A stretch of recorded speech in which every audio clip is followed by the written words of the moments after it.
bien, pues vamos ya con la tercera ponente de este bloque. Es la compañera de segundo de Filosofía y Economía, Julia Rodríguez, que nos trae una ponencia sobre la imposibilidad del arte en el libre mercado. Les doy la pantalla completa. Aquí a ver. Y... bueno, Vale, pues como veis mi trabajo tiene mucho que ver con los anteriores, habla de Platón claramente. Entonces, bueno, este trabajo se fundamenta sobre la pregunta de por qué no tenemos grandes artistas en el siglo XXI, por lo menos aparentemente. En el sentido de que tenemos artistas que son buenos, pero no tenemos, por ejemplo, un Picasso, un Velázquez, un gran compositor en el sentido de la música. Tenemos como muchos artistas que son todos del mismo nivel, pero no tenemos como grandes artistas. Entonces, vamos a partir de la pregunta de qué es el arte, porque realmente si queremos hablar de si ha desaparecido el arte o no, primero tendremos que definir qué es. Ya os digo que la respuesta es que sí que ha desaparecido, desde mi punto de vista. Y vamos a hablar de por qué, que entonces vamos a introducir un poco la reproducción técnica de la que habla Walter Benjamin en la obra de arte en la época de su reproductibilidad mecánica. Y luego ya brevemente vamos a hacer un recorrido histórico que va a ligar el capitalismo o el sistema económico de libre mercado con el arte y su desaparición y posibles consecuencias que esto puede tener. Entonces, esto es lo que hemos dicho. ¿Qué es el arte? El arte es un concepto que tiene que ir necesariamente ligado al concepto de belleza y estética. Entonces, para definirlo, cuando decimos que la belleza es objetiva, que es la visión predominante hasta la modernidad, que las cosas gustan porque son hermosas, sino al revés, no hay problema porque evidentemente tiene que haber un criterio. El problema llega cuando decimos que la belleza es subjetiva, porque entonces no podemos poner ningún componente que pueda definir la belleza y por tanto el arte. Pero el caso es que sí que suele haber un criterio, que es lo que hace posible que luego Hume diga sobre las normas del gusto que la belleza es subjetiva, pero aún así que el gusto es educable. O, por ejemplo, cuando Kant habla del placer que sentimos ante la obra del genio, tendrá que haber algo que nosotros reconozcamos en la obra del genio que no reconozcamos en nadie más. Y entonces ese criterio como que siempre tiene un componente, si usamos los términos de Nietzsche, dionisiaco, como algo sobrenatural o trascendental, que es lo que Walter Benjamin llama el aura, que es la aparición de una lejana unicidad por cercana que sea la aparición. Si no os ha quedado claro qué significa esto, no os preocupéis que no le ha quedado claro a nadie. O sea, hay mucha confusión en lo que esto quiere decir, pero desde luego el tema de la unicidad es clave porque esta unicidad siempre está ligada a una tradición.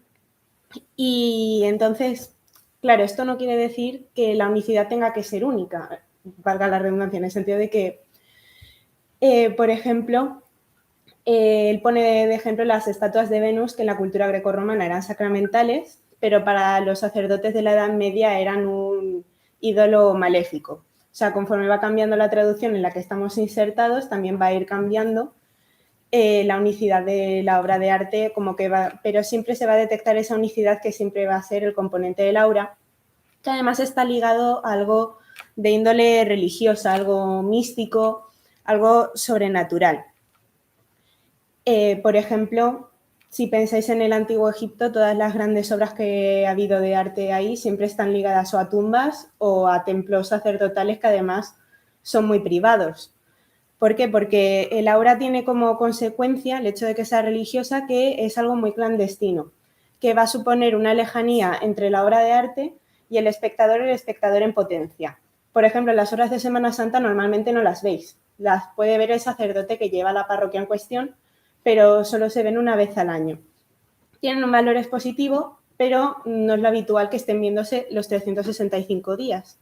Es decir, que el arte necesita una fantasía. Que pongo un cuadro de las meninas porque es un cuadro que aparentemente es realista y figurativo, pero que sí que está contando una narrativa, en el sentido de que nosotros estamos en el papel de los reyes de España, los que está pintando Velázquez. Y el problema llega cuando se pierde el aura, que es lo que constituye a la obra de arte como tal, es lo que tiene su condición de posibilidad. Y la pérdida de la obra de arte se da también cuando hay una técnica que, siguiendo un poco a Nietzsche, es la que impone el hombre socrático, ¿no? El hombre que está al servicio de la ciencia y que todo lo racionaliza. Y entonces la pérdida del valor ritual llega con la reproducción técnica. La reproducción técnica no es que es algo novedoso que empieza a ver Walter Benjamin en el siglo XX, sino que la ha habido a lo largo de toda la historia. Ha habido xilografía, litografía, la imprenta en la literatura, pero Walter Benjamin ve como su boom en la fotografía, en el hecho de que se invente la cámara. ¿Por qué? Porque la reproducción técnica se distingue de la manual en el sentido de que se va a volver autónoma de la obra de arte original. Y ahí, cuando se vuelve autónoma de esa obra de arte, también se vuelve autónoma de la unicidad y autenticidad, es decir, del aura que constituía a la propia obra de arte. Por lo tanto, va a perder su esencia y va a dejar de ser arte.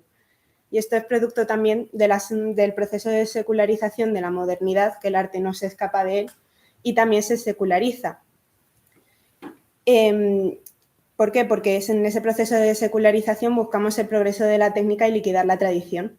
Pongo un vídeo de Instagram que también tiene vídeos de TikTok. ¿Por qué? Porque aquí ya nos encontramos un ejemplo que está superponiendo el hecho de que las obras sean para la visibilidad y el valor ritual, bueno, ya no solo es que se haya visto relegado en segundo plano, sino que directamente no existe. ¿Por qué? Porque, como dice Walter Benjamin, la cantidad se convierte en calidad. De hecho, que premia el algoritmo de las redes sociales, que publiques incesantemente. Claro, aquí Walter Benjamin pone el ejemplo del arte que no puede ser, del cine, que no puede ser arte por definición. ¿Por qué? Porque hacer una película cuesta tanto que si no lo llevas a las masas, no tiene futuro, no lo puedes sostener. Y bueno, podría poner muchos ejemplos de por qué sí que podríamos considerar al cine como una obra cultural. Lo principal es que Walter Benjamin está situado al principio del cine. Nosotros, desde una visión moderna, sí que vemos el cine inicial en blanco y negro, que era muy lento, más tranquilo, con mucho más foco en el diálogo. Sí que lo vemos más insertados en una tradición que el cine actual. O sea, nosotros sí detectamos en el cine antiguo una tradición, un aquí y ahora. Y sí que lo interpretamos de manera distinta, sí que va cambiando su unicidad. Y de hecho, incluso hablamos de películas de culto. ¿Qué pasa? Que, como digo, es verdad que está hecho para la difusión masiva. Entonces, hay una línea muy fina entre el valor cultural y el valor expositivo, que están como en un equilibrio muy delicado, y de una película de culto podemos pasar muy rápido a una película que se destine a alienar a las masas o que se destina a la ideología, como las de la directora Leni Riefenstahl. Si alguien habla alemán, lo siento mucho, que hacía documentales a favor del nazismo. Vamos, y no solo a favor del nazismo, pero, por ejemplo, pensad ahora en Estados Unidos, que lleva los Oscars. O sea, define literalmente las películas que se ven, cuáles son los taquillazos. Si Estados Unidos quiere imponer una ideología, la impone y punto, porque tampoco tiene otra contrapartida, que es algo de lo que se va a tocar también. Entonces, claro, si el criterio de autenticidad deja de ser relevante, la función del arte queda trastocada y, en lugar de basarse en el ritual, pasa a tener otro fundamento, la política. Y es que lo que se viene a decir es que esa herramienta que se ha usado para luchar contra la alienación, que puede ser el arte, se convierte con esto en una herramienta que aliena.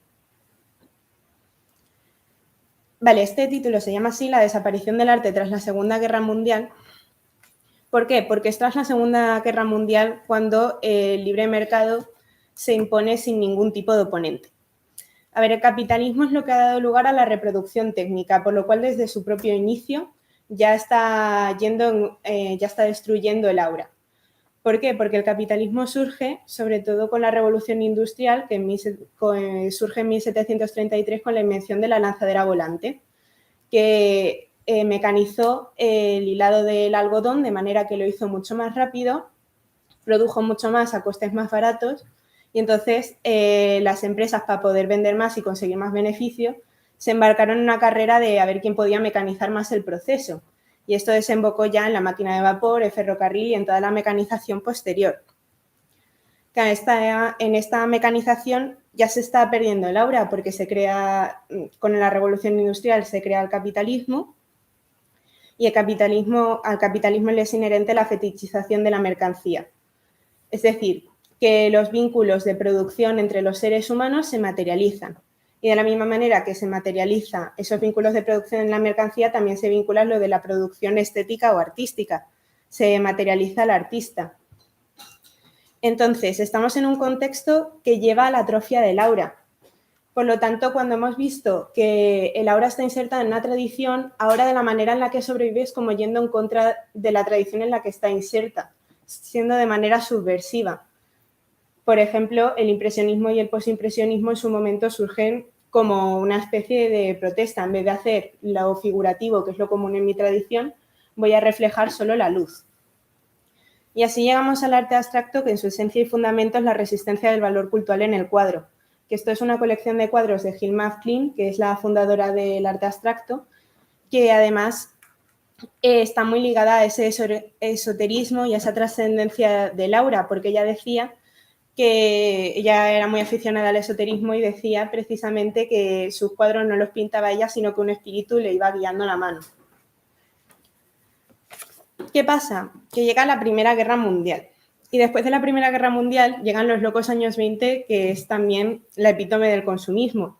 Y hay muchos autores, como el autor del dadaísmo, el fundador del dadaísmo, que se llenan de mucho pesimismo, diciendo que, y se crea el dadaísmo, el dada, que no tiene pretensiones porque la vida tampoco debería tenerlas.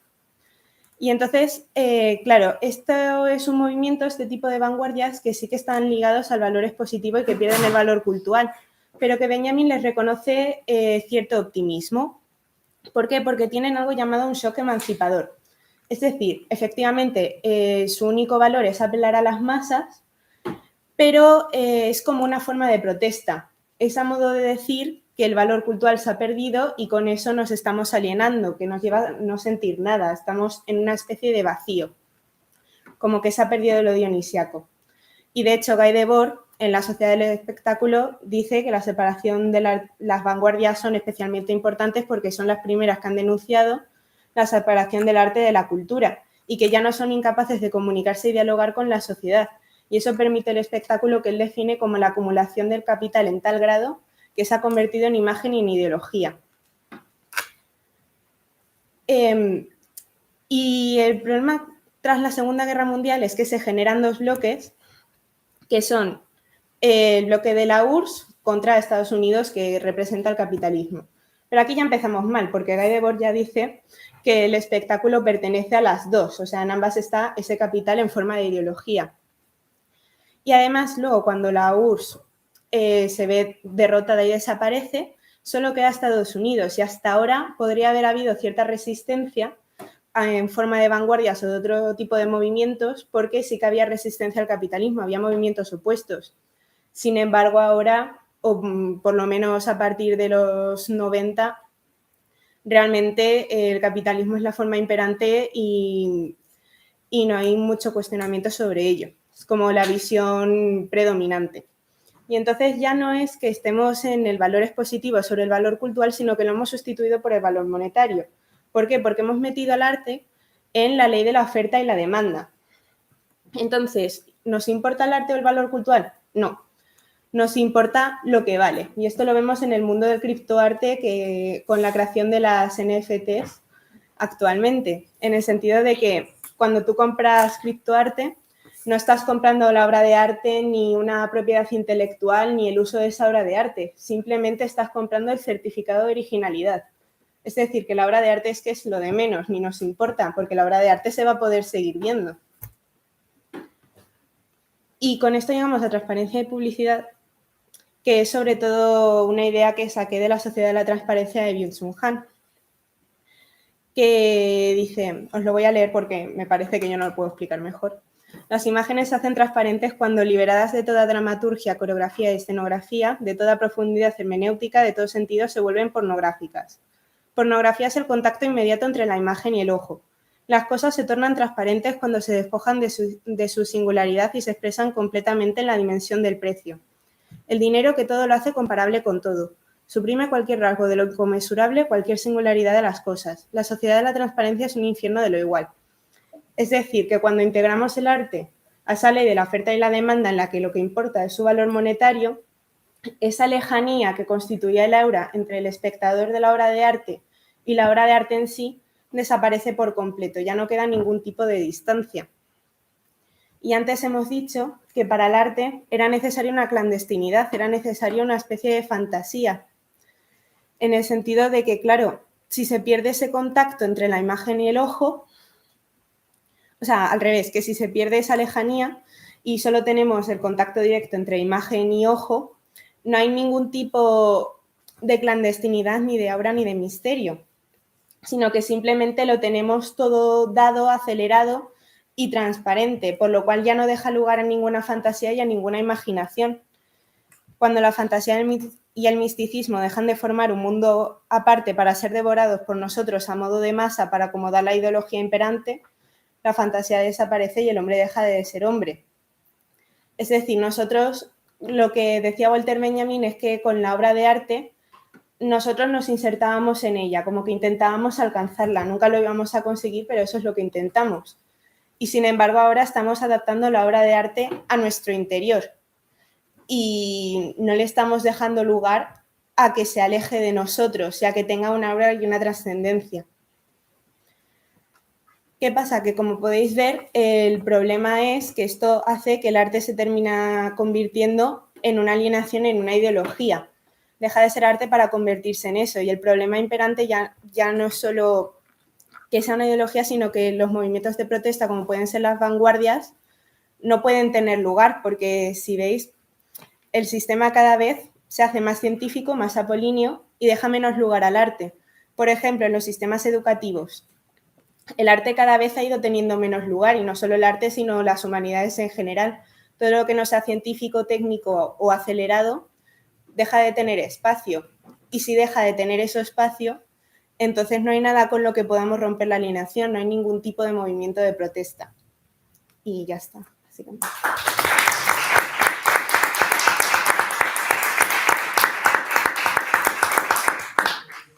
Dejo la biografía por si a alguien le interesaba que lo vea grabado, porque hay un montón.